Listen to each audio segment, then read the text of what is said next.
All right, welcome back to Fully Human. I'm your host, Taylor Sleaford.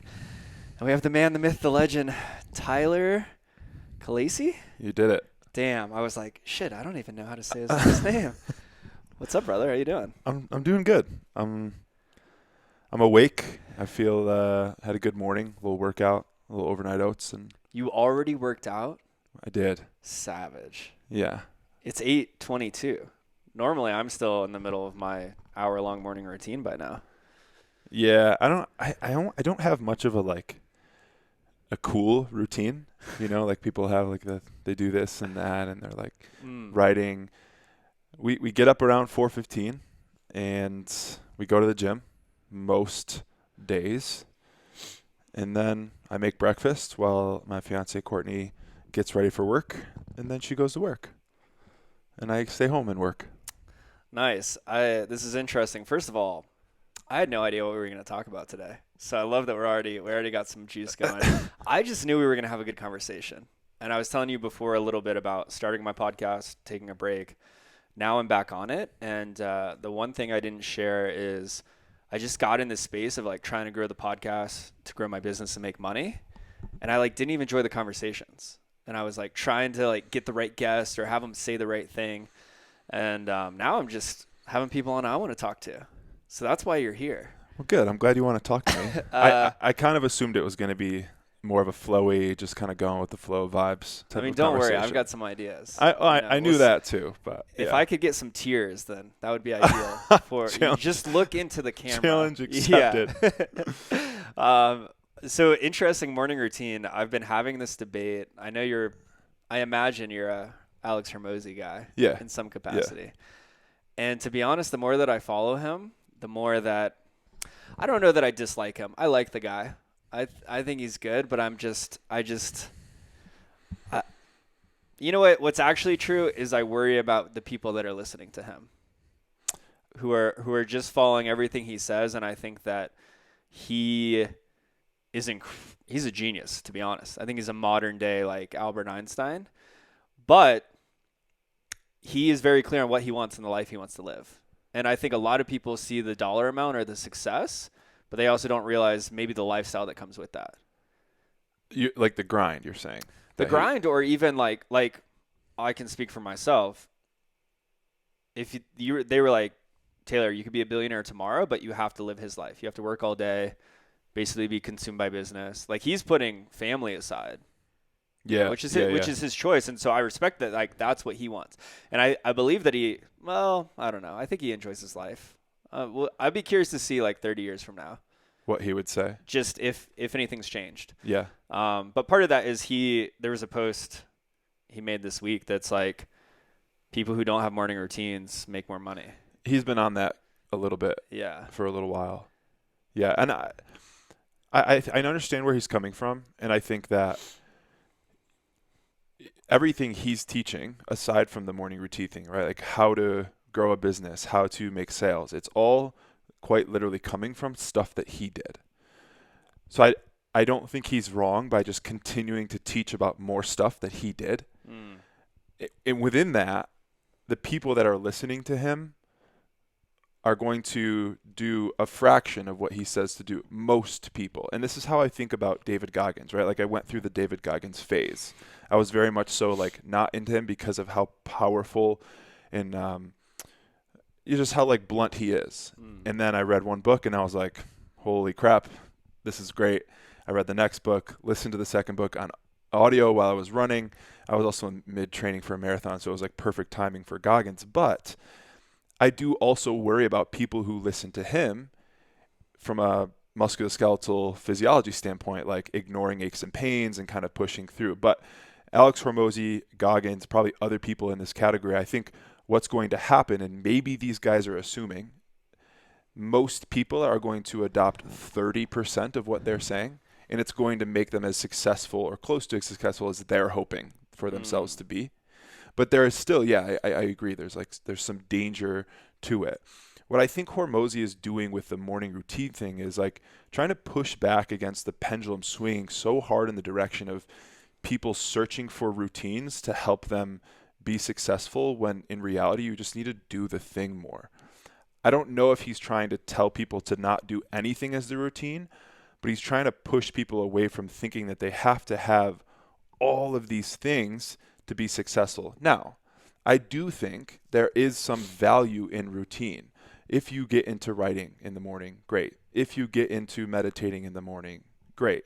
But one thing can do it, as opposed to feeling like, oh, I started writing and I'm not as successful as I want to. Now I need to add meditating, and now I need to add a daily walk, and now I need to add cold plunging. Where it's like, no, you have this thing. Allow that to be the thing for now, and just go do the actual stuff you need to be successful, and give it some time. This is how I approach fitness, right? It's like you have back pain, so we are now doing dead bugs and a modified deadlift. We don't need to also add nerve glides and also add hip strengthening. Let's just let the stuff we're doing work, and then we can go from there. Not that all the other stuff isn't effective, not that cold plunging isn't effective, writing isn't effective, meditating isn't effective, but like too much is just going to muddy the waters, and you're now losing sight of what you actually wanted to be successful at. I think that's where he's coming from. I could be wrong, but Yeah, I love that. I actually really love that. You're making me question myself a little bit. Not so much myself, but I think that this actually plays into my point where like you're a very intelligent guy that can think for himself. So you can kind of see what is put out there and then like interpret. And I'm the same way. David Goggins, run through a wall, like that's great. But in my experience, most of the people who love David Goggins, like they don't need to hear that message to run through a wall. Like they're already kind of on that side of the spectrum, because I think there are a lot of people in our society who, they just need to be a little more tough. They just need to like fucking do the thing. They just need to like rub some dirt on themselves and keep going. Like we've kind of, as a society, become soft. But I think the people who are attracted to David Goggins, like probably not those people, And so even with Hormozy, I think that's why I just struggle, because I hear, in my circle, I hear people like, oh, Hormozy said this, Hormozy said that. I'm like, cool. But like the disconnect I see is, are people, taking the time to inventory, oh, is this best for me? Right. Cause actually, if you just get granular, I'm big on language, which you've started to pick up on. We had a group text the other day, and you're like, why did you say and not but? However, if we look just at Hormozy's post, he could be accurate. People who don't have a morning routine make more money. And that's what he's saying. He's not saying you'll be happier, you'll have better mental health, but I think that people view that. I think that's my side of like concern, where it's like, okay, but at what cost? And I also will say, I agree. There's all these gurus that are like, now you see funny reels that's like, I wake up at 3 a.m. Yeah. I immediately pop out of bed and do a 30-minute cold plunge. And then, sun my taint. Yeah. Yeah. Sun my balls, hour meditation. Then I go to the gym for 2 hours. Then I, have this breakfast and like this whole ridiculous thing. And so like, I don't think it has to be like that either. So yeah, it's interesting, but I think that's, what's fascinating. Even like Jocko Willink, I'm a big fan of Jocko, and also he's kind of on that extreme edge, and I think people just kind of pull what they want. So it's like this challenging tension. But that being said, I'm curious. I'll say for me, the reason I do a morning routine is I have found that before I meet the rest of the world, meeting myself is the most beneficial part. And I think that like, I don't know, going back to Hormozy's quote, it's interesting. Like when I get up and work right away, I might be more productive, but eventually like stress, anxiety, because immediately I check my inbox and it's like, my body goes into a fight or flight response as if I'm getting chased by a lion, because I'm like email messages, and so that's where I get curious around like it did work for Hormozy, but there's also a lot of other factors where it's not just the morning routine. He's just like, this is his goal. His brain chemistry is different. Yeah, like he's said this multiple times. He'll sleep under a bridge if he has to like make the money. Yeah, and so I think it's interesting how you take this one piece for him, but then also like I feel like you got to throw all the other aspects. Like his office is a closet. right? Yeah. You know, so Well, yeah, I think for me, the routine kind of waxes and wanes with the season. So there was a time when my business was a little bit slower and I was almost anxious about growing the business, which was forcing me to be on too much. And it just so happened that I ended up getting a book and I started reading that book in the morning when Courtney would go to work. And it was like, it felt so good. You know, when you become an entrepreneur, you have this freedom and then there's this like dichotomy, right? You have all this freedom, but you also feel like you need to be filling that freedom with all these things to build your business. And that's what I went through. And I've gone through that phase a couple of times, but the routine of sitting down, keeping my phone on quiet mode, and then reading about 30 minutes, it, like you said, it allowed me to kind of balance my nervous system from a sympathetic, parasympathetic standpoint. And I was more effective with work. And on top of that, I was more effective as a, we'll say, spouse, family member when Courtney got home and throughout the day, instead of waking up, going to work out, rushing through breakfast, opening my laptop while we're eating breakfast, right? Starting to make an Instagram post, doing all of these things. And then 2 o'clock comes around and I feel like it's been a 12-hour day and I haven't done 12 hours of work. So for me, there's a time and a place for the routines. There's also been mornings where I wake up and Courtney goes to the gym at 4:15 and I open my laptop and I love it. And I'm like done with some of my day by 8 a.m. because I just crushed so much work, but it's not the same every day for me. I bought one of those 5-minute journals. It asks 3 different questions. It's very directive in the way it helps you think. And I valued it, but it kind of died off after like 2 or 3 weeks. And I just don't know if it was that the book wasn't effective or I wasn't in a space to accept the book being like an effective part of my life. So I'm kind of working on putting some things in place to get back to actually like creating the space to do something like that. But yeah, I'm kind of in the middle and it depends on the season. I mean, I don't think there's a right or wrong. I have my own bias, and obviously like a lot of what I do is helping people improve the quality of life. Yeah. And also I think there's something to be said. It's I don't really love this quote. If you love what you do, you'll never work a day in your life. Actually, I don't like the quote at all because one, there's a negative connotation around work, which I don't think has to be true. And also, like, I love what I do, and there's shit that I hate. Oh man, You know? when Matt listens to this podcast, he's going to be like, those jerks. Because we talked about this when I spoke with him on his podcast. I agree. I don't believe that every single piece of what you do, you're going to love. A lot of folks escape the 9 to 5, the matrix, if you may, to chase entrepreneurship in an effort to get away from doing things that they don't love, which is fine. But there's going to be some piece of your day, of your week, of 5 minutes that you don't 100% love. If not, you might kind of dislike. Matt was on the side of like, I don't believe this, right? Like you can love everything. But I think we came to an agreement in that you may not love everything, but when you work for yourself, when you find the thing that is meant for you, even the things that you don't love, you really go after because you know they're going to bring you closer to the other things that you love. And I was like, that's true. Yeah, I think you love why you're doing it. Yeah. You know, for example, I love having a roof over my head. I love having air conditioning, electricity. I hate paying my bills. You know, like I don't want to do that. Ooh, that's a good one. Right? Yeah. And so and same with you and I love training. Like we love fitness. But there's days I don't want to go there. Same. But I do because I know who I want to be 3 months from now, 6 months from now. You know, so yeah, I think, and you made a really good point about entrepreneurship. It's like almost freedom is a scary thing sometimes because you can just fill the space and, you know, not be able to flip it off and flip. And I think people found this during COVID where all of a sudden they could work from home for the first time. They're like, this is amazing. Yeah. And then a month later, I'm talking, they're like, I work more now because like my computer's right there. Yep. I like go eat dinner and then I work a little more and whatever. But yeah, to your point around morning routine, I think that it can definitely ebb and flow. I obviously do a lot of this work with people, like morning routine or adding meditation or journaling. And I think it's something that's hard. It's like prehab, where like you don't really see the benefit till like months down the road. Look at you. That was good. Yeah, you like how I slid that in there? That was I knew nice. you would like that.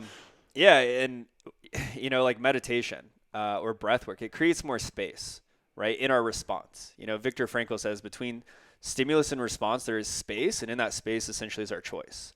So like the way that I always correlate it is if you get cut off in traffic, well, so we all have these automatic negative thoughts called ants. Psychologists have studied this, right? And so you get cut off in traffic, immediately you're like, what the hell? You want to like flip them off or honk your horn. Someone who doesn't meditate or have some kind of mindfulness practice, they might just do that. They have the thought, they follow through. Someone who does regularly meditate or practice breath work, they have the same thought. They're like, what the hell, dude? They want to honk. And then right after that, they have another thought. They're like, oh, I could do nothing. They have another thought.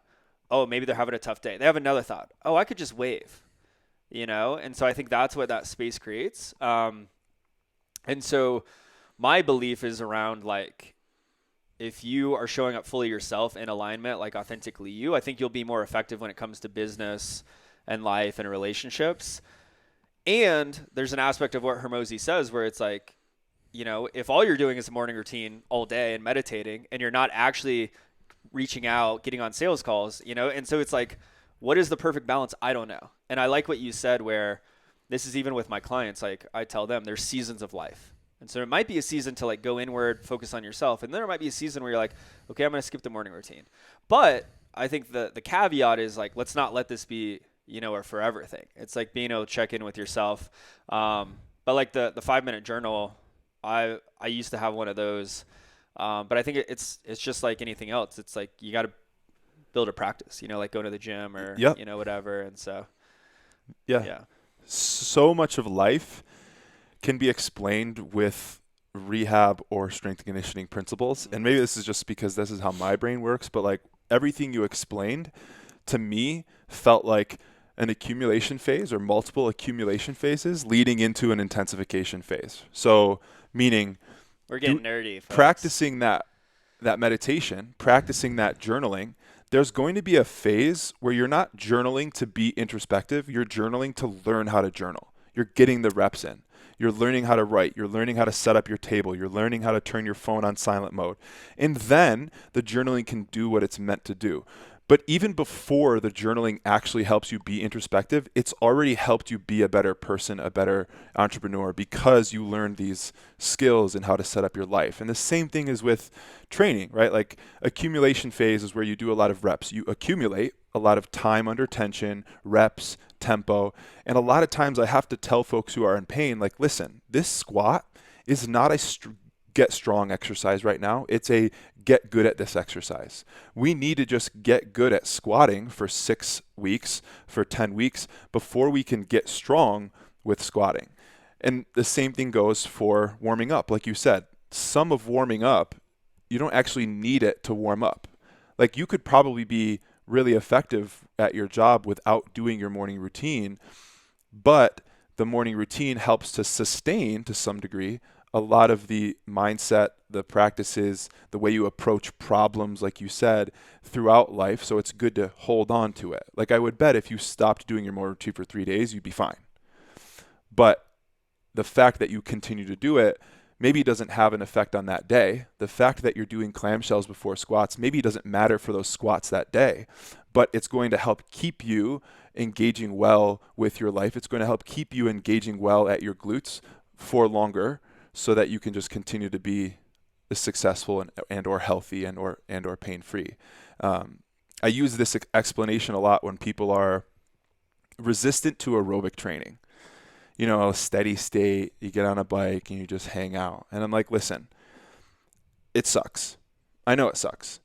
But eventually it will not suck, and I'm not going to say you're loving it. But the fact that you learn to do something, one, that you don't like, two, you learn to have patience to be on a machine for 30 minutes, maybe even 40 minutes, is going to give you the patience you need to be effective with 12 reps of a back squat, which you really actually want to do, right? Like sitting down and setting up your desk to journal and or clearing your headspace to meditate is going to set you up to be successful to set up your workspace to do your job or clear your headspace after work so you can be a good boyfriend, girlfriend, spouse, family member. So I think there's like these pre-skills that so many people are forgetting about when it comes to a lot of the morning routine stuff that we're talking about. But yes, if you just fill your day with morning routine, it's just kind of a null and void. Yeah, the thing is not always the thing. I couldn't agree more with what you're saying. 'Cause yeah, sometimes it's just like trying it. Like, yeah, when clients come to me, I'm like, cool, we're going to journal and meditate for 3 weeks. And then we get on a call, 7 days later and like, I didn't really do a good job. And I was like, did you do it? They're like, I wrote down one sentence. I was like, cool. We're not actually worried about the journaling. We're just like doing the thing. Yes. And I think even to the Hermosi thing, it's like, yeah, if he says to like send 50 DMs a day, cool, try that for 30 days and then see. But in that process, you probably learn something about yourself. You probably grow. Yep. It doesn't mean you need to send 50 DMs a day for the rest of your life. Critical thinking here. Okay, I want to segue. Okay. You just completed the New York City Marathon. I did. How's that feel? A lot of feelings. My initial thought is like surreal. It's a surreal feeling that I ran, like I was a runner for some time, and I think now I am a runner. So that's like my first thought. I have to just go the physiology, strength conditioning route. Yeah, I'm curious a little bit. Why is that? Because what I know of you is, yeah, you definitely seem, from afar when I first met you, you look like a strength athlete. I know you played college football, bigger guy. And also maybe this is just a testament to my own mind where I'm like, oh yeah, anyone could do that. Like if I think it's like that mentality where it's like, if you know how to train hard and put in the work. But it seems like there's still some kind of shift of identity that happened. Yeah, I think, and some of it I was hoping would happen, or I was wondering if it would happen. Originally, my buddy Mike Canino sent me a screenshot of the email he got and said, hey, here's something you never thought I would do, right? He's the same guy, Olympic weightlifter, CrossFitter, collegiate athlete. And I was like, man, my initial thought when I saw that email was like, ugh. And then that reaction made me question why I was reacting like that. And felt like I was kind of going against a lot of what I preach in being like a healthy individual through fitness, right? And if you pigeonhole yourself, especially the more decades you have under your belt, it doesn't do you well in terms of like longevity and health. So my initial thought to run the marathon was, man, this could be a good way for me to expose myself to something different. I'm not pigeonholing myself. God forbid I have an injury or a sickness that doesn't let me enjoy strength training in the same way. My identity won't be completely lost if I have this other thing that I can still express myself within from a movement perspective.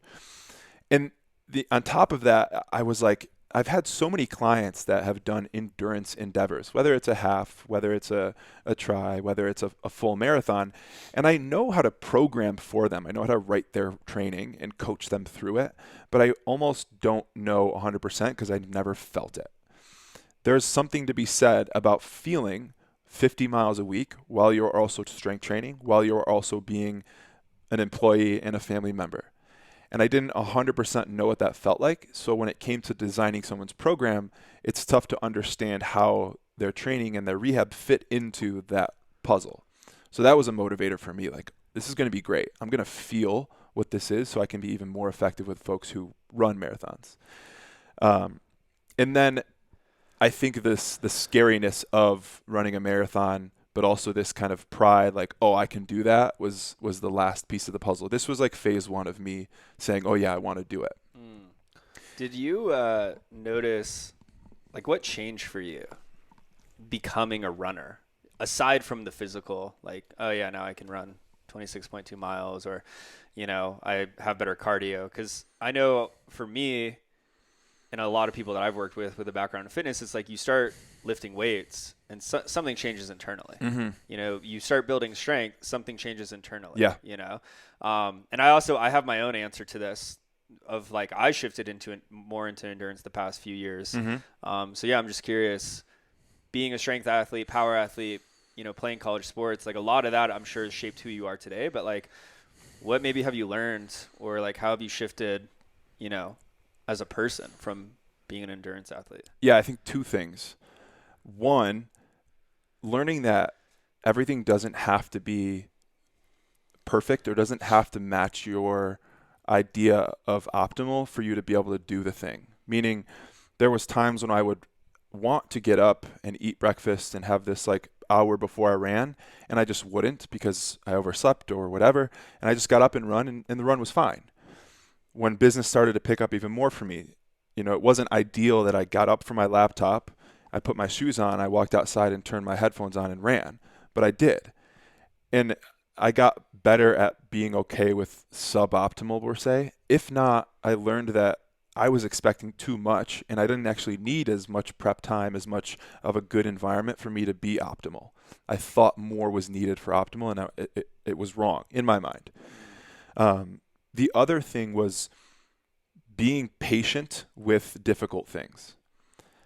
Training, strength training, going through rehab, going through a 4-year back injury, which maybe we can dig into later, it teaches you how to deal with hard things. But strength training is a quicker endeavor. You do 12 reps, you do 6-phase, training split. You go through rehab for 12 weeks, six months, whatever it is. It's quicker. But like when you go out on a Saturday morning and you have to run for 3 hours, the distance no longer matters, and now you have to be okay with getting through 2 hours and knowing you have to run another hour after that. Like, I'm not saying I got better at doing difficult things because I feel like I was already good at that.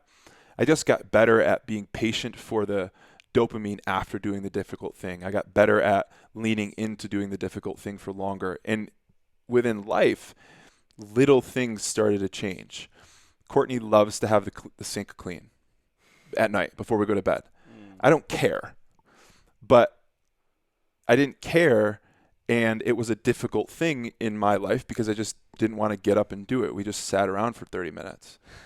But like, it seems so small, and you're like, oh, this doesn't even make sense. No, this is the same with my girlfriend. Yeah, so but for me, it was like, bro, you can run for 3 hours. You can stand up and wash the dishes for 7 minutes and like make you guys feel nice and clean and crispy, and Courtney feels good before she goes to bed. Like, I don't love writing programs. It sounds crazy because I'm an online coach, but I don't love program design. But you run for 3 hours or you train 50 miles a week, it's like, okay, you can just get used to sitting down for 4 hours and writing people's programs. Like, it's fine. You can get used to being uncomfortable for longer. So that was the two main paradigm shifts for me outside of the fitness stuff. Nice. So what are some of the other feelings from running the race? One big one that comes to mind is the sorrow, I guess, was the term I found, like the remorse of being done. Yeah. The training was such an exciting thing from a social aspect, from a dopamine aspect. Every couple days you would have this run and you're like, cool, I ran further, I ran faster, I ran more miles this week. And you're just fighting for this thing. I was fighting for a cause. There was just a lot of excitement. And now it's over. And now I'm like, oh, I'm going back to everything that I was doing, which I thought was great. And I'm not saying my life is bad, but now I'm like, I have this like void that I'm kind of looking for. So that sorrow, remorse, I don't know what term, but that's another feeling for me. Yeah. Yeah, it's interesting you bring that up. There's what's her name? Susan Cain is an author. She wrote a book that helped change my life. It's called Quiet, The Power of Introverts. And I'm an introvert. Grew up people telling me that I'm shy, and I hated it. And she just defines introvert versus extrovert, and it's more about how you recharge, how you're stimulated, whatever. But more recently, she wrote a book. I think it's the term bittersweet comes up, and like actually talks about all these other cultures and how they like embrace that idea of like it's actually a beautiful thing, that it's like this sadness that something's over, but like we had it.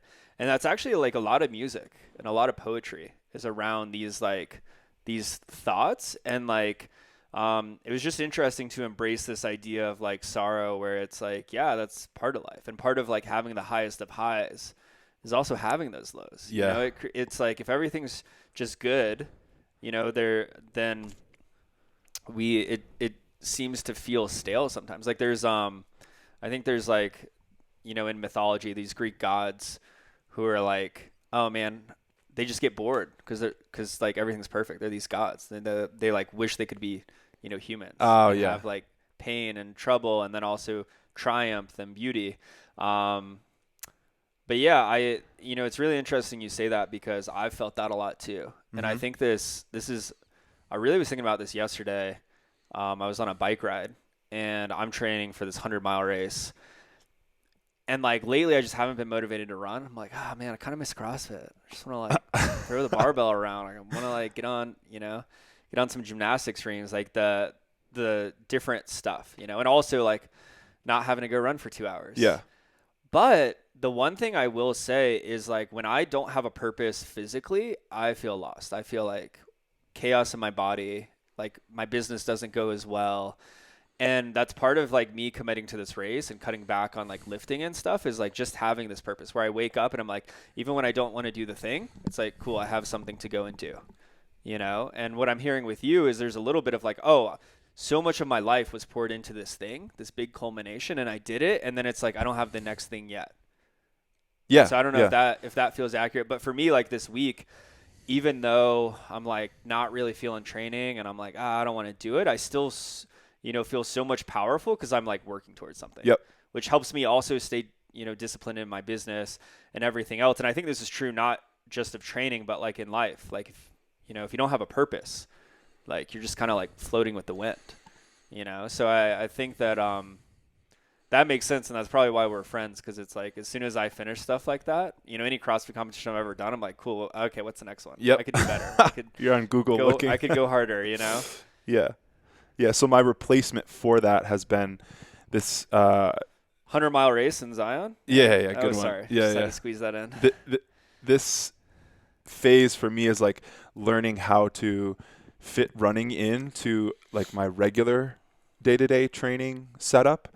So that's kind of exciting just from a nerdy physio standpoint. Like, cool, how can I still run 15 to 20 miles a week in an enjoyable way, but still train in a way that kept me as strong as I was? And like, so that's a little bit exciting for me now. But yeah, the excitement of training for this big, cool thing is gone.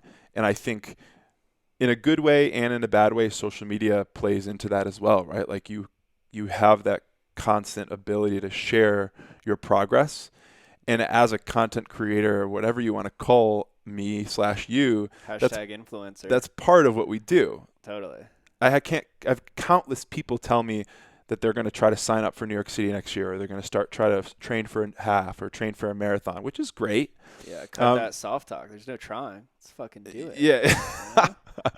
It's like this subtle benefit of sharing it all. But yeah, I think that the whole sharing it and, oh, I'm doing it for this cool cause and this really meaningful thing, like it's kind of gone. It's not gone, but it feels gone. So that's the feeling I'm getting. Yeah, I definitely resonate with that. And I think this has really been coming up in my world and with a lot of my clients is this shift in identity.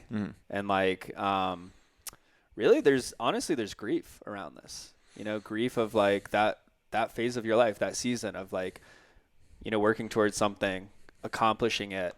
And this is something I went through like a year ago.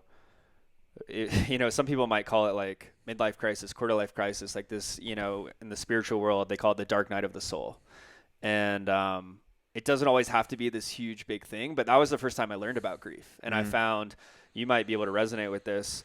Like a year before that, I quit coaching CrossFit in person. Like I was no longer officially a strength coach, which is what I've been my whole adult career. And it's funny because the years before that, I'm like, I just want to do life coaching full time. Like, I can't wait. And then I did, but like all of a sudden internally, I was like, well, who am I if I don't have, head coach in my bio, or like, I'm not like, I still actually have 8 remote fitness clients, but I just don't market it or promote it. Like people might not know. Yeah. And it wasn't until, and in that season of my life, I was like, I ended up deciding to go travel for a month and not sign a lease, because I think I've always wanted to do that, but I kind of was just like chasing something. And my friends group changed because I wasn't working out every day at the CrossFit gym. Yeah. And so one of my mentors first taught me of this idea of grief. and this shift in identity where like, yeah, we need to grieve the old parts of us and like, have this acceptance. And often we think about, she talks a lot about life as ceremony, but we view the ceremonial things as like a wedding or graduation, or maybe you get your driver's license, or like you get a new job. But like every day there's these little moments that we can like shift from, who we were to who we are. And I just bring it up because it's really interesting. Like a lot of my clients, I see they feel like stuck and unmotivated, and like the things they used to be passionate about, they don't care as much anymore. Like they've achieved all their business goals, but they're just like not really satisfied. And it's like, yeah, you're transcending, the person you were. And so I think that like it doesn't always have to be this big thing, but even for you, it was like, oh, this is what I was working for. And there's almost like this hole missing, because it's like that was a part of your identity for that season of your life. Yeah. And I can totally resonate with using social media, where like I'm like, did I even run if I didn't post a picture of my watch? Like, because I remember when I first got into running, quick side note is I was still coaching CrossFit, and I just was like running more just to run. Granted, I don't know, I might run 10, 12 miles on a long run, which like, for me, like I just train for life. Like I don't always have to have a race on the calendar. That's like my mindset. And then people would be like, oh, what are you training for? What are you training for? And I'm like, oh, people are paying attention. Like they watch this stuff. Yeah. So, yeah, I don't know. It's just kind of just my reflection of like hearing that, and also noticing like what's happening in the lives of a lot of other people.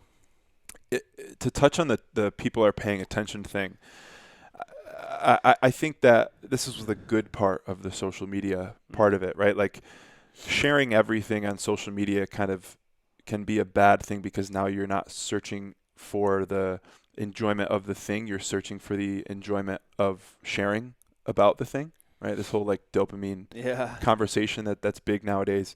And I think it's a very valid conversation, but there's something to be said about people being interested in what you're doing and letting that help you move forward in your journey. Yeah. I knew that people would be intrigued because I am not an endurance athlete. And I do like pretty decent at being strong. So this kind of change was very interesting for folks who maybe considered it for themselves or never considered it, and now they are. So that was a fun thing, maybe feeling like I was introducing people to this life and how it's actually really doable from a logistics standpoint, from a you can still stay strong standpoint.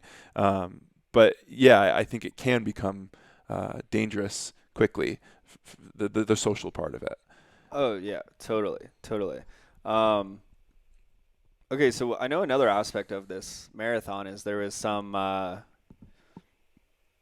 don't know what the word, it was, maybe symbolic. There was some meaning to it, right? You raised money for Movember. Mm-hmm. It wasn't just like, oh, I'm going to go do this physical thing. And so I'm curious, if you're open to sharing and touch on, why raise money? Like, it sounds like it was a lot more for you than just doing a race. It was, and I never thought it was going to be. So with the New York City Marathon, you basically get in a few different ways. One, if you run a certain amount of runs through the New York Road Runners Association, they give you an automatic bid. You still have to pay. Two, I think you can get in via lottery or performance. And then the third one is you get in through a charity. So you apply. There's like 100, 200 charities. You apply. You tell them what it means to you, how you're going to raise money, if you've done it in the past. You kind of write like this essay, right? So I was flipping through after my buddy sent me his acceptance email, and I came across a couple that felt good. But when I hit Movember, I was like, oh, I know what these guys are. I've done the whole Movember raise money thing. Well, within searching through their website, one of their missions is around creating more awareness and resources for men's mental health. So I was like, oh, that's cool. And then it gets to the question of like, why does Movember mean something to you, right? And full disclosure, when you're applying for charities for a race, it's not always that you love the charity. You end up getting to the application and you try to muster up some sort of like good explanation so they accept you. I'm sure there's going to be a lot of people that listen to this and are like, yeah, he's kind of right. And I started that way with Movember, and I started writing about men's mental health and what men's mental health has done to me and mental health in general. And I started writing about my father. So my father died in 2021, and I believe he died because of his struggle with mental health. He was an alcoholic, very functioning alcoholic for most of his life. He was a great father for most of his life. We had a good life, quintessential American life. But multiple layers of life built up too much for him to handle, and mental health forced him to give up. COVID, solitude, isolation, it hurt his business. Being an alcoholic, working in a bar, your own bar, that's not doing really well is a bad mix. Add the layers in of some family troubles, an even worse mix, and he basically let himself go.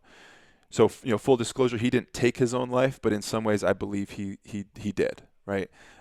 He ended up passing from an unknown metabolic issue that by the time he got to the hospital, they couldn't pull him back from.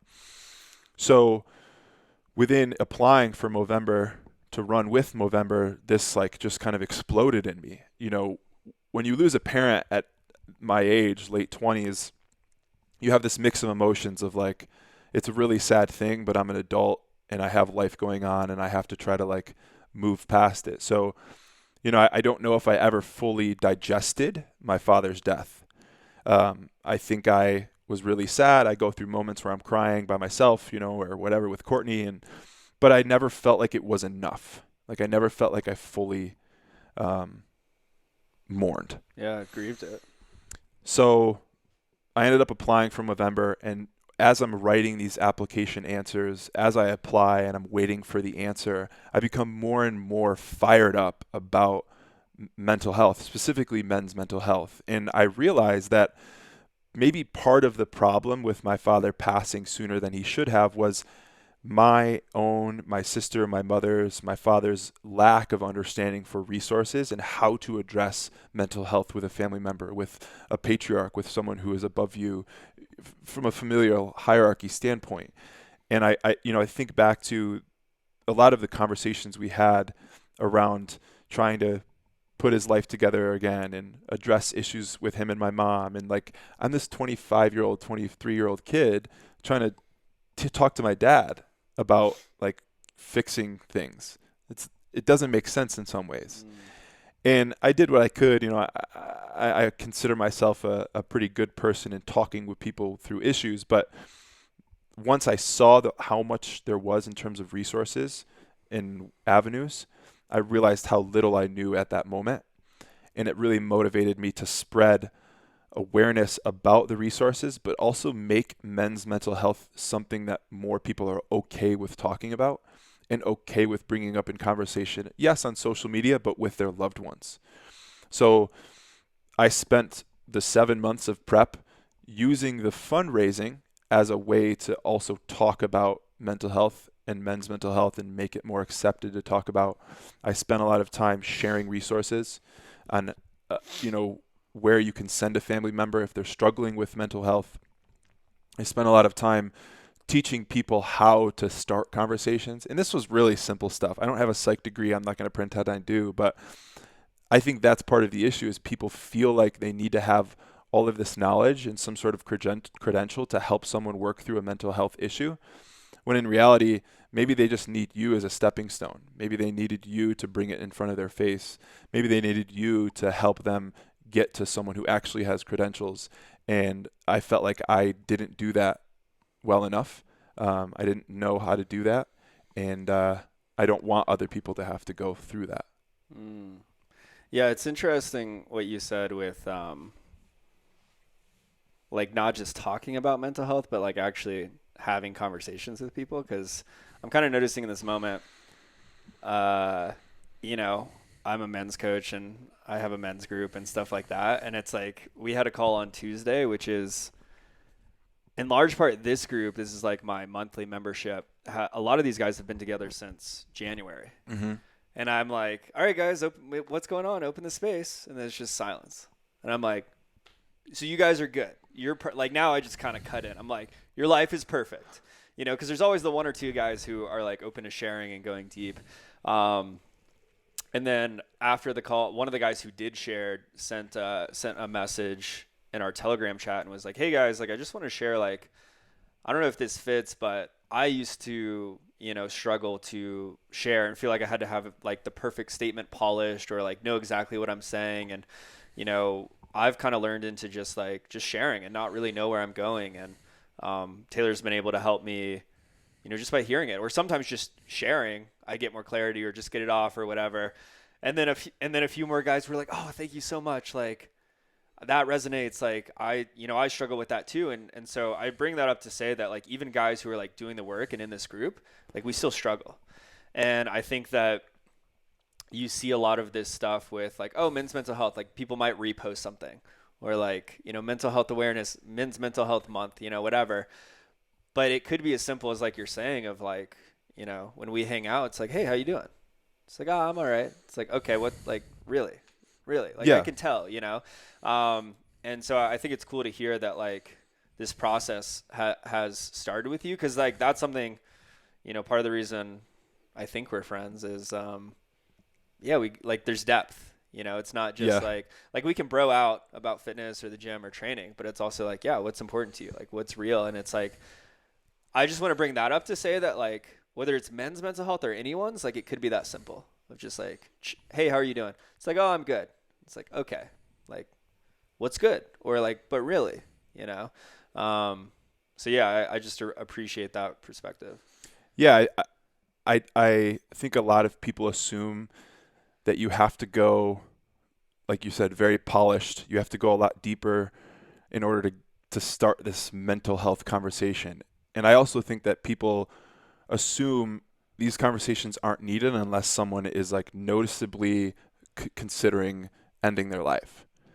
The point of this is to stop someone or pull someone out of that space 2 years before they get there.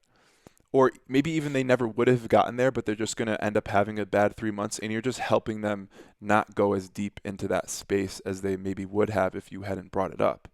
Maybe you're not going to give them answers. Maybe you're not going to give them advice, but maybe you're just a soundboard that they don't feel like they have because they're a man.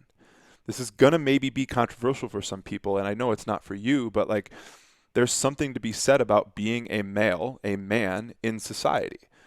And some of it is invalid in that we assume we have to hold our emotions and show our emotions and or not show our emotions a certain way. Not only to the women in our lives and our coworkers and our employees and our superiors, but also our other male friends. We assume that we have to be this certain way. But the more that you allow the conversations to happen simply by asking, "How are you doing?" Maybe not that first conversation, but maybe just 10 conversations or 10 questions over the course of 3 months lets your friend know that you are giving them space to be more than just this hard man. It's okay for them to say something to you even without a question.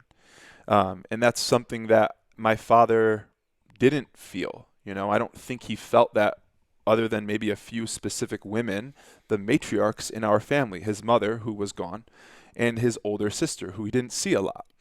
He didn't feel comfortable doing that with my mother or me or my sister because he felt like he had to be the dad, right? The husband. And I think we talked about being soft, but I think it's okay to allow yourself to have soft spots while you are still being someone who does hard things, someone who is a rock for your family or your circle. One way or the other, too much is bad, but knowing how to ask someone questions and start conversations can help them balance that out. Yeah, and I think that's why it's so important. I mean, just friendship in general, like community, but like men having other men. So like even what you said about your dad, like it got to this point where you didn't have those other people, you Nope. know? And I think, I don't know what people listening to this will think. This is something I talk about with my guys is like, I don't think you need to bring everything to your woman or your partner, you know, whoever that is. And so like the soft spot or like being vulnerable, which we're taught that's not okay as men. It's like, cool. That's why having a close group of guys, go bring it to them, be vulnerable and open to them. so that you can be the rock for maybe other people in your life. And Mhm. that's why I think this conversation is so important. And to your point of like, just to be able to share, emotions are like pressure in the body. And it's like, sometimes if we just get it out, we just feel better. We don't need a response. We don't need help. We don't need an answer, but just having that space, to communicate and get out of our head. Yeah, it was back to like the journey for me. It was a really healing journey. I'm a helper. I see myself as someone who likes to help, and that's like part of my identity. Like that, what drives me, right? Sometimes to my own demise, I think. Yeah. And that happens a lot with folks. But do you know your Enneagram? Do you know what Enneagram is? I've done it, but I don't know it. Full disclosure, man. Like that stuff, I was very resistant to for a long time in my life. Like not having these labels, not believing in things like that, and fate and all this stuff. But as I've gotten older, I lean into it more. Yeah, I'm the same way. I recently found out my Enneagram, and I'm a 2, which is the helper. That's why I asked. And finally, my girlfriend got me to do it. I was so resistant because I'm like, oh, don't put me in a box. Don't label me. And then she's like, it'll help me love you better. And I'm like, God damn it. You got me. I'll take the test. But anyways, yeah, continue. You were saying you're a helper, and this is a healing. I was going to ask, that, but you said this has been a healing journey. Yeah. I did this to help spread awareness, like I said, and resources and all of this good money, and of course raise money. But I didn't realize how much it was going to help me digest and mourn and work through losing my father, and my father being an alcoholic, and my father having deficits as a father, as a husband. You want to see your parents in as good of a light as possible, especially if you came from a quote unquote normal upbringing like I did.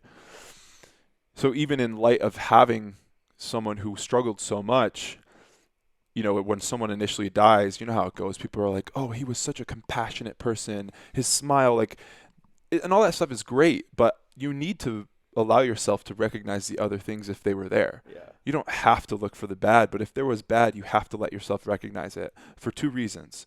One, it helps you put it to rest, and that's what this training did for me, and this fundraising did for me. But it also helped me to recognize parts of my father that I needed to acknowledge in myself so that I didn't become those parts of my father. I want to be my dad in some ways, but I don't want to be my dad in other ways.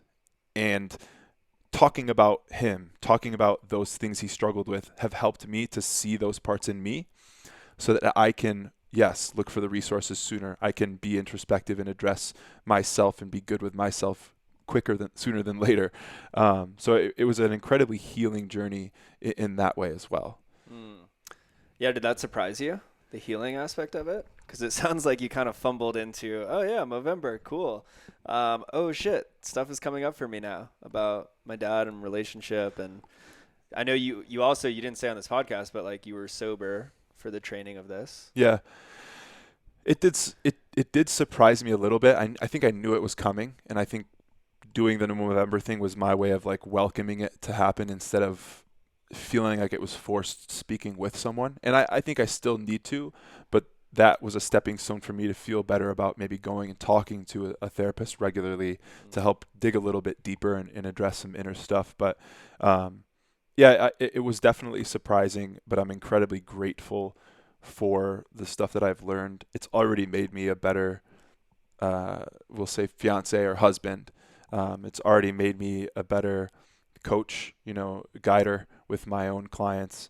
I can't say it was 100% surprising because I kind of wanted it to happen, but didn't want it to happen at the same time, and there's always been parts of me that I saw in my father or vice versa. One specifically being my reaction to things, like reaction to when something goes wrong, or reaction when someone contradicts me and they're actually right.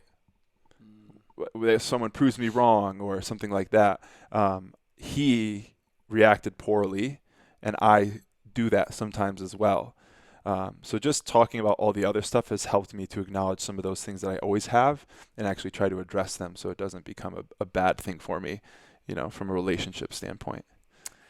Yeah, this is interesting. I don't know if I'm trying to draw these parallels, but I even just see the question I have, I'm just curious how this whole experience has maybe shifted your perspective or your outlook on life, or how you lean into things, because I see similarities in us where we had this love for fitness and training, and for me, then that bled into like a little bit more about mindset, and then that bled into like a little bit more about spirituality, and then like now the things I do like breath work and meditation, or like talking about my feelings or my inner child wounds, because to your point, it helps me show up and be a better person. And I really believe that personal development is business development, physical development is personal development, is business development. Like all these things can be interchangeable. Agreed. And so, maybe your outlook or even what's next, right? Like you mentioned, okay, this thing is over, and you might look at the next big thing you want to do in your life, whether it's like another race or training for something, or even just some achievement. Like, is there a desire to maybe like tackle something else outside of just the physical, or combining the two, or like what is? Oh, we got a smile. Now I'm really curious. Yeah, I don't know. I think I am one step closer to digging into some sort of mindset work and addressing, we can say, my inner child more than I ever have been. It's not a term I knew. I didn't know what the heck that was. Totally. I didn't care. Once again, I had this hard shell that was part of my identity.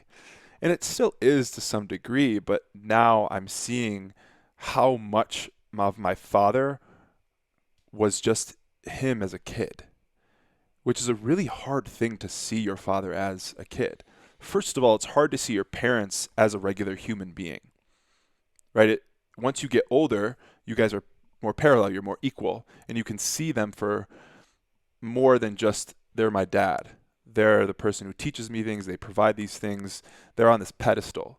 And I'm not saying my dad is like this shitty person, but as you get older, you start to see the stuff that they struggled with. You see the little pieces of a little kid that is still in them.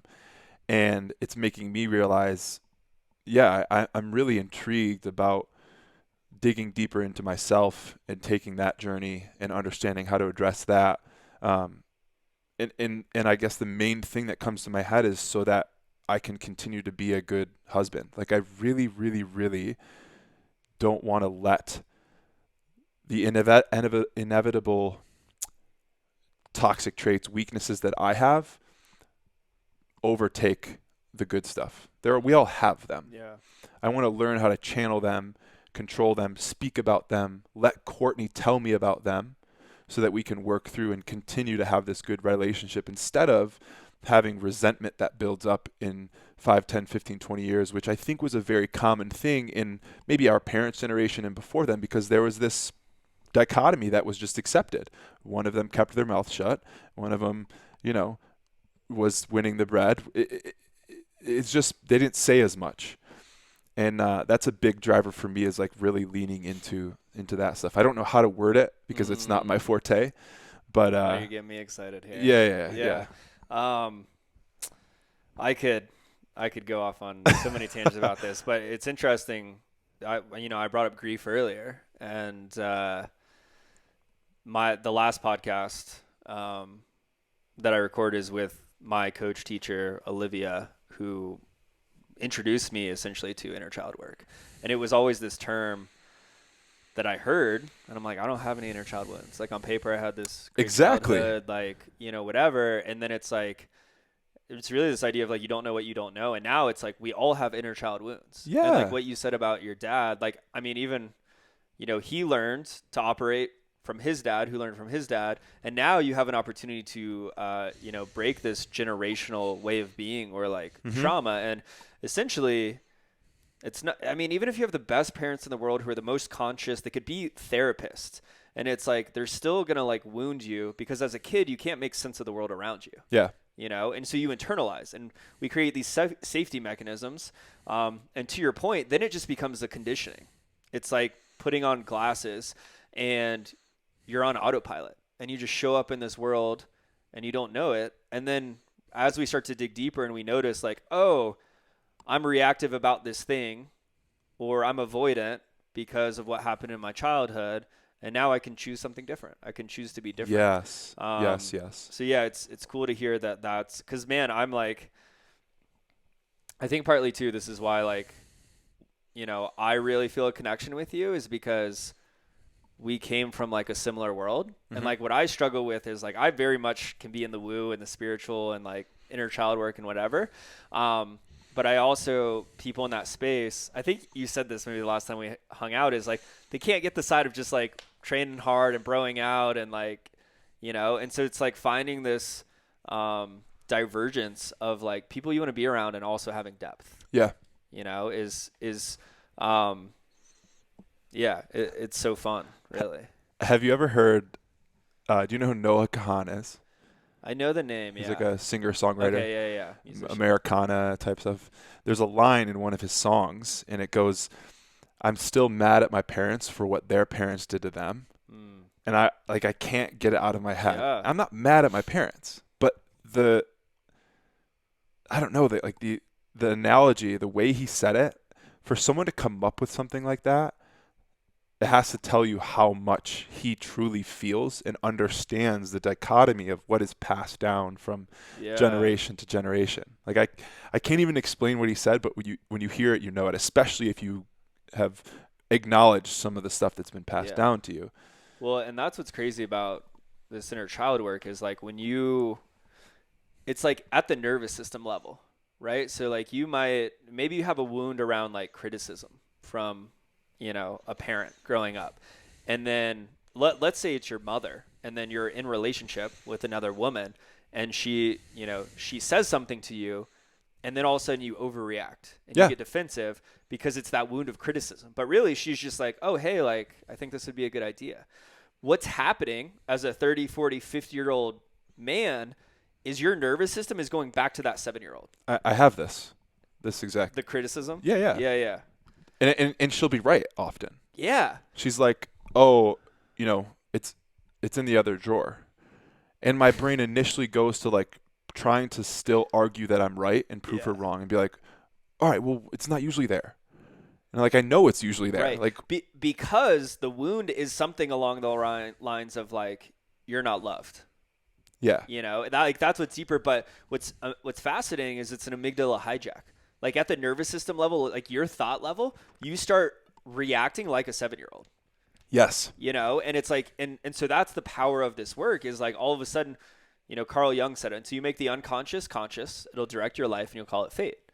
And so like, we're just going to keep, and this is what's so fascinating. All these people who are like, I can't find a good man. There's no good men out there. I just you keep attracting the same person. It's like, you know, it's a you thing, or it's like, oh, why do you keep getting passed up for the promotion at work? There might be some self-sabotage because of like limiting beliefs or whatever. You know, there's all these things, and it's our programming. It's our conditioning, you know? And so diving into it can be really fucking hard and confronting, you know?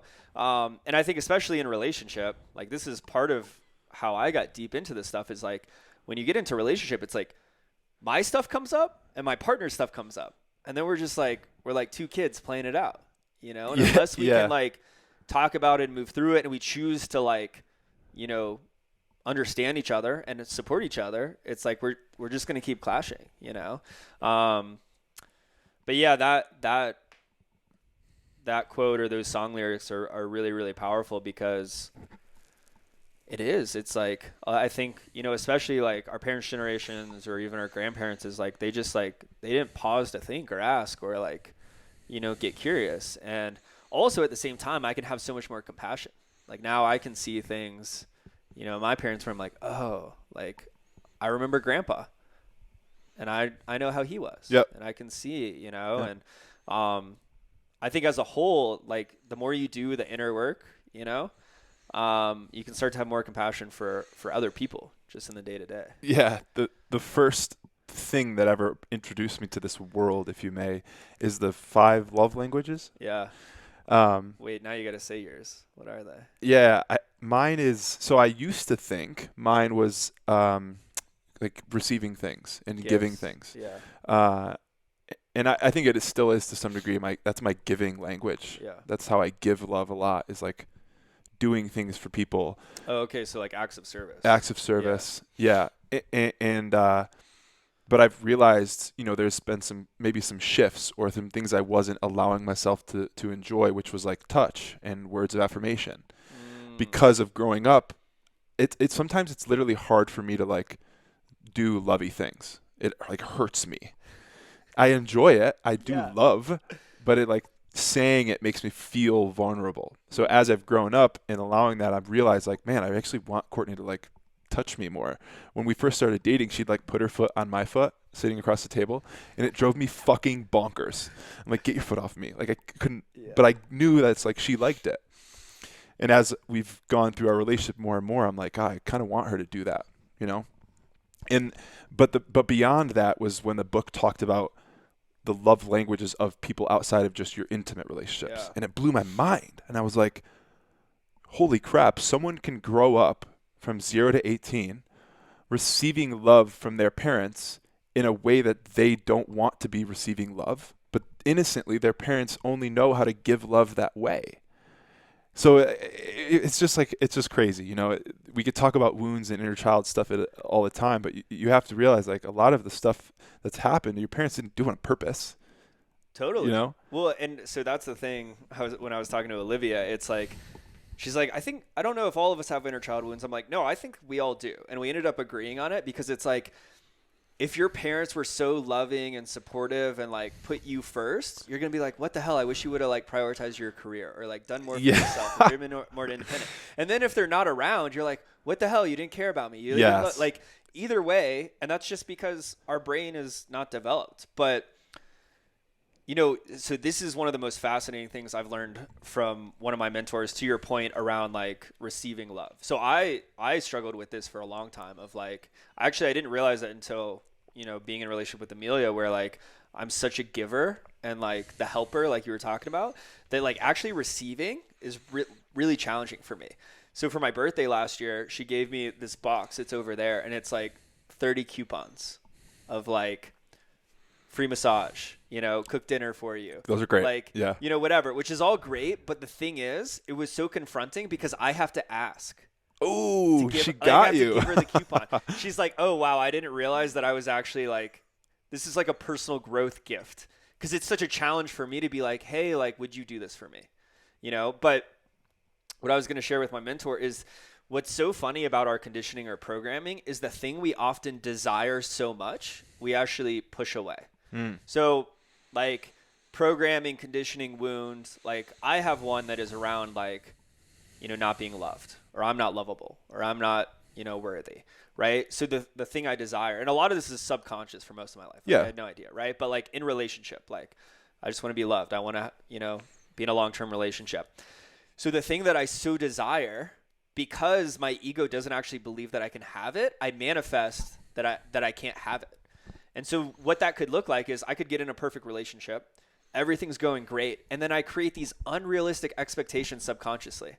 And then when those expectations are not met, my ego can say, see, I'm not worthy of love. You don't love me. Wow. And this is what plays out. You could insert any other programming of like, oh, I just want like, I just want to be affirmed. I just want people to like, tell me that they care about me. And then it's like, but you find a way to like, you can't actually receive that. You can't actually, when people compliment you, you look the other way, or you divert, or you change the conversation, and it's like, it's such a mind fuck. Cause it's like the thing you most desire, you're actually pushing, cause the ego just wants to be right. It just wants to believe that it's right. Yeah. Yeah. The protective mechanism. Yeah. Yeah. Yeah. There's a lot, and there's far more than I know. But one of my missions with Courtney and I has been to learn how to help each other talk about it. Yeah.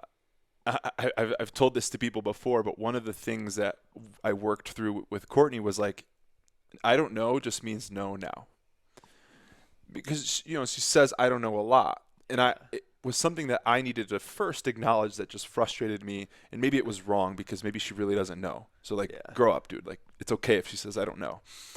But what I want for her is to not feel like she can't make a decision and she can't be against something. Growing up with our parents and their parents' generations, there was a lot that was you couldn't be not okay with. You had to go along, especially in a family structure. Not saying this was hers, but like where family structures are like, okay, you know, you're the father or the one of the parents is the one who makes the decisions. The other ones has to go along with it.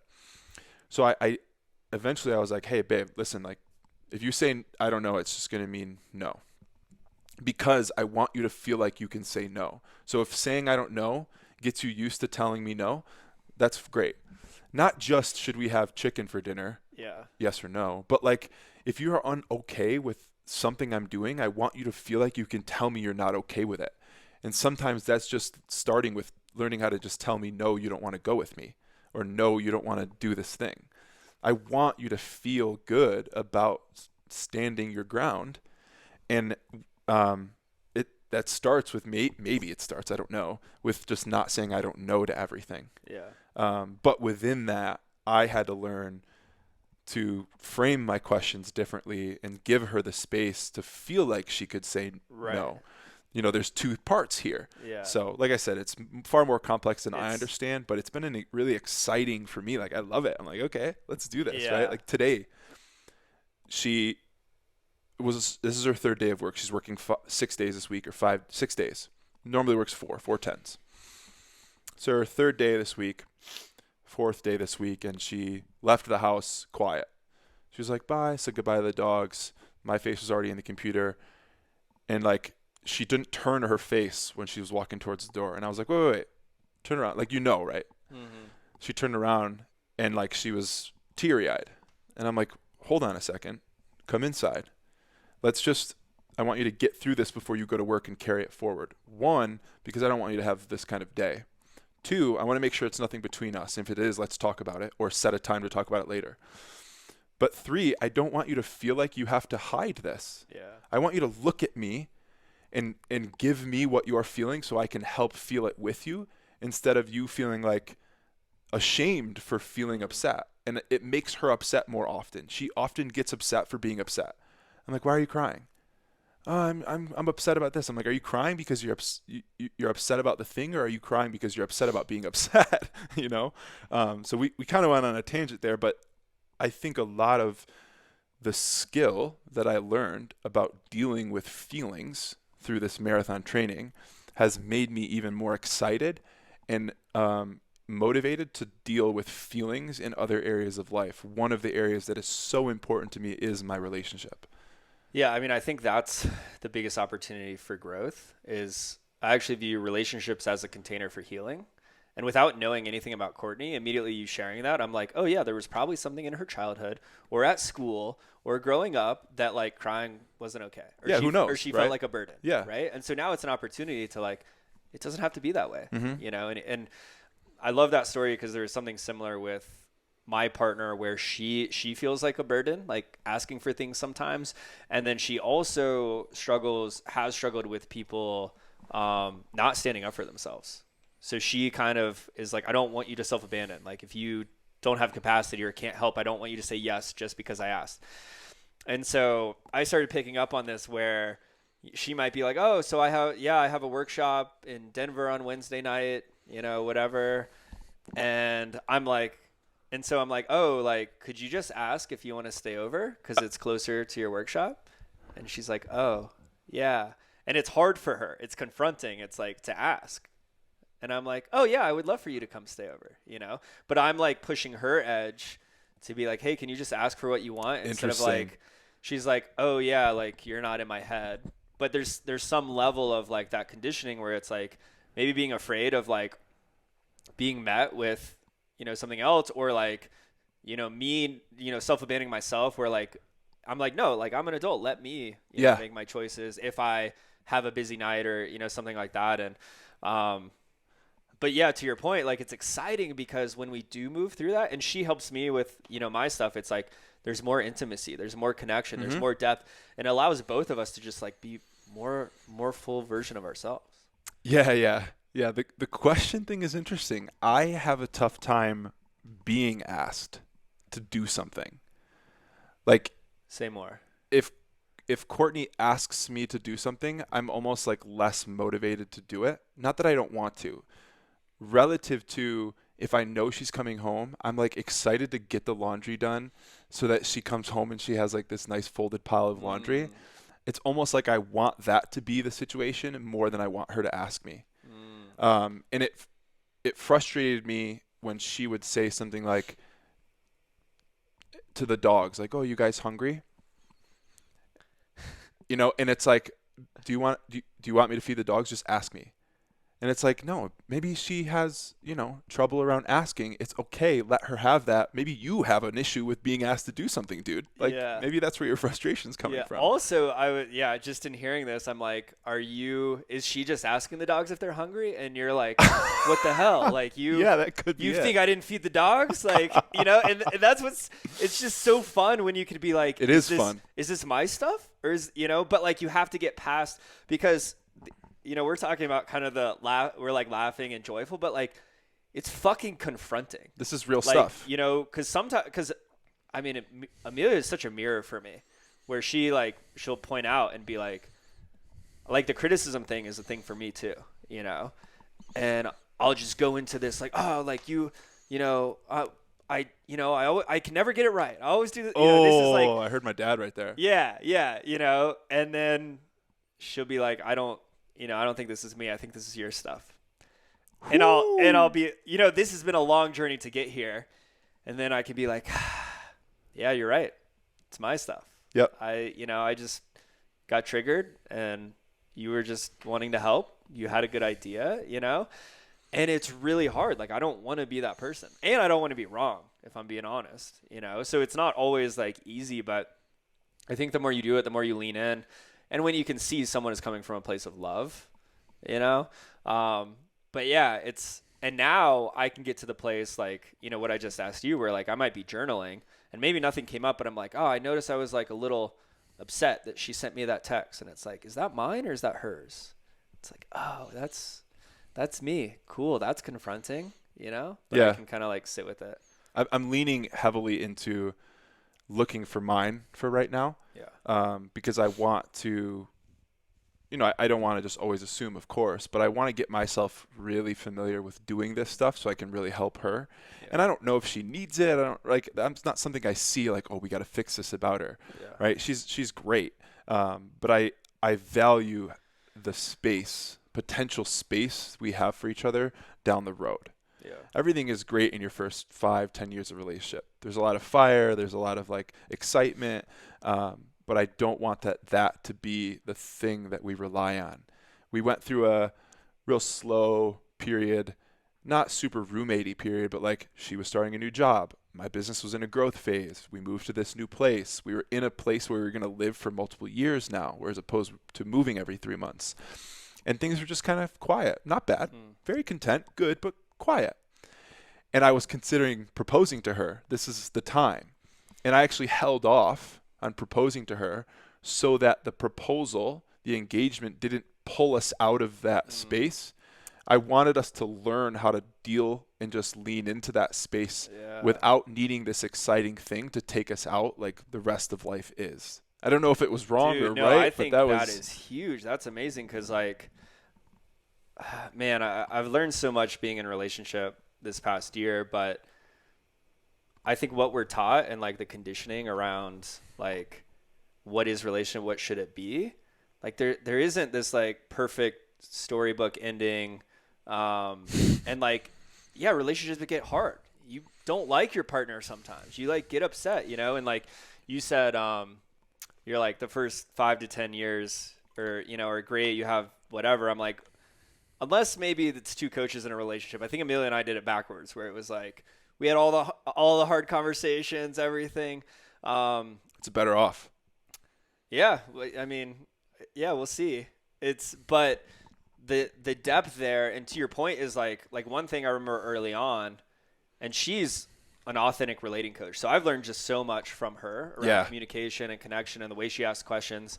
But one is just like noticing, and like to your point of like, I want to focus on my stuff. I don't know if it's hers, but like I found so much value in just like naming it. Like, hey, I'm noticing this thing, and we don't have to make meaning of it. And early in our relationship, like Amelia might share like, oh, I'm feeling disconnected from you. And I'm like, inside, I'm like, oh, what the fuck? Well, I guess this is ending. Like, this must be over. Yeah, because that's how you grow up. Yeah. Like when you're 17, that does mean it's ending. Yeah, right? And she's just like, no, I don't know why. Like, I don't like it, but that's just what's true. And I just want to share that with you. I love that. And it took a while to be like, oh, okay. It's just her today, And it was really hard. But like my point is, and like to your point, like to be able to be in that. Because most people, either they just want to pull themselves out of it. Like that's like the version of like training. Yeah. Where it's like, this is hard. I don't want to go to the gym today. That's the version of like, oh, can I choose to be in a relationship? Can I choose to like stay in that? And I think I imagine it's subconscious for a lot of people, but like choosing to move in together, choosing to like get a dog, choosing to like, propose. It's like, they're doing that to like, because you're supposed to. Yeah. Yeah. Cause you're supposed to, or like you said, where it's like, we're disconnected or like we're going through a tough phase. Oh, yeah. And it's like, oh, it'll pull us out. But then, once you, or even having kids, like there's all these things. And it's like, if we can never learn to be, there's always going to be something that comes up. Yeah. Learning to be. Yeah. Yeah. I can't say it differently. Like it's just exciting. It sounds bad, but like when we go through these patches, when we go through these conversations, when I notice something in myself or her, like I get excited because I'm like, there's so much potential for us to be even more thriving as a team, as a partnership. But yeah, that's. This has been fun. This has been really good. I'll finish with one more question. I haven't asked this in a while. I used to ask this a lot. It's one of my favorite questions. What do you want to make absurd 20 years from now? And I'll give you a little context. So 50 years ago, let me make sure I asked the question right. Yeah, what do you want to make absurd 20 years from now? So something that perhaps is common that you want to make it absurd. So 50 years ago, it was common for the clerk at the grocery store to be smoking a cigarette. Now it's considered absurd. 50 years ago, you used to be able to throw your trash out of a 10th store apartment to the ground. Now it's considered absurd. So what do you want to make absurd 20 years from now? I know we got real deep and introspective, but my initial thought goes right to training and rehab again. I want to make it absurd for people to assume that like moving is only something you need to do to fix something or to reach a goal. Specifically, like moving against resistance and moving aerobically, I think a massive percentage of this population is not active, which is an issue in itself. But even the people who are active are constantly trying to do something. Bodybuild, power lift, Olympic lift, train for a marathon. And I think most people would be much better off if they just got used to enjoying a movement practice instead of a movement mission. I think the world is going that way, and we do need to have this phase of where everyone's just like super ambitious about goals and training for this and that and hybrid athlete, whatever. But yeah, movement being a practice for everyone, and doing rehab stuff, not just when you're injured, but seeing a physical therapist as often as you see a dentist should be the norm, in my opinion. Yeah, you got my support. Part of that is almost, I feel like, going back to our roots and our ancestors. We're like, we were meant to move. There's a lot of beautiful things from technology, but sitting at a desk 8 hours a day, ain't it? Not one. No. Not one. No. Tyler, dude, thanks so much for being on. Really appreciate you. If people want to learn more, connect with you, get some physical therapy, learn to be a meathead, how can they find you? The main route would be Instagram. So we'll obviously put that in the show notes, I'm assuming, Yeah. but it's my name, tylerkallasy.dpt. And I also have a website, tylerkallasy.com. Right? Common theme here. But those are the main routes for finding me. Awesome. I would like to say this went a lot deeper than I thought, but it definitely went as deep as I thought it was going to. Oh yeah. It's the only way I know. I was looking Deep forward to it. depth. Yeah. Beautiful. Awesome. Thanks, brother. Thank you.